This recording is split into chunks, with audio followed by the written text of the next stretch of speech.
বিশ্ব অর্থনীতিতে যুক্তরাষ্ট্রের প্রেসিডেন্ট ডোনাল্ড ট্রাম্পের আগ্রাসী বাণিজ্য নীতির প্রভাব পড়তে শুরু করেছে।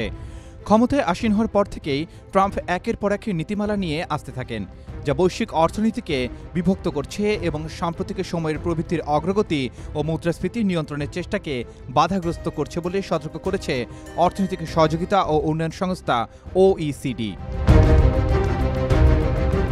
বিশ্ব অর্থনীতির পরিস্থিতি নিয়ে প্রকাশিত প্রতিবেদনে প্যারিস ভিত্তিক এই সংস্থা জানায়, যুক্তরাষ্ট্র, কানাডা ও মেক্সিকোর অর্থনীতি এই পরিস্থিতির ফলে মারাত্মকভাবে ক্ষতিগ্রস্ত হতে পারে বলে পূর্বাভাস দেওয়া হয়েছে।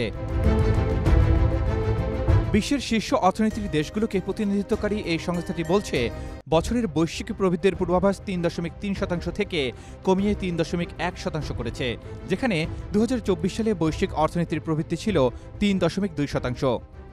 ওইসিডির প্রতিবেদনে জানানো হয়, বিশ্ব অর্থনীতি এখন বড় ঝুঁকির মুখে। অর্থনৈতিক বিভাজন বাড়লে বৈশ্বিক প্রবৃদ্ধির গতি কমবে ও মুদ্রাস্ফীতির চাপ বাড়বে।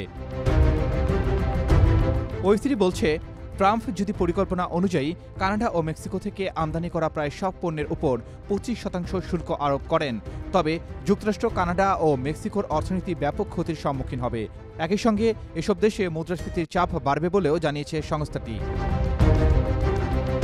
মেক্সিকোর জন্য রয়েছে সতর্কবার্তা। প্রতিবেদনে বলা হয়, ২০২৫ সালে দেশটির মোট উৎপাদন ১.৩% সংকুচিত হবে এবং ২০২৬ সালে তা আরও 0.৬% কমবে। এছাড়া কানাডার প্রবৃদ্ধির পূর্বাভাসও প্রায় অর্ধেকে নেমে আসবে বলে উল্লেখ করা হয়েছে।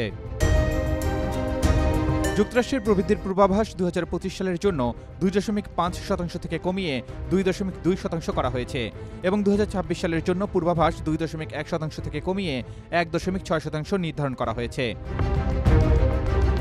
চীনের অর্থনীতির প্রবৃদ্ধিও কমার পূর্বাভাস দেওয়া হয়েছে, যেখানে ২০২৫ সালে তা ৪.৮% থেকে কমে ২০২৬ সালে ৪.৪% দাঁড়াতে পারে।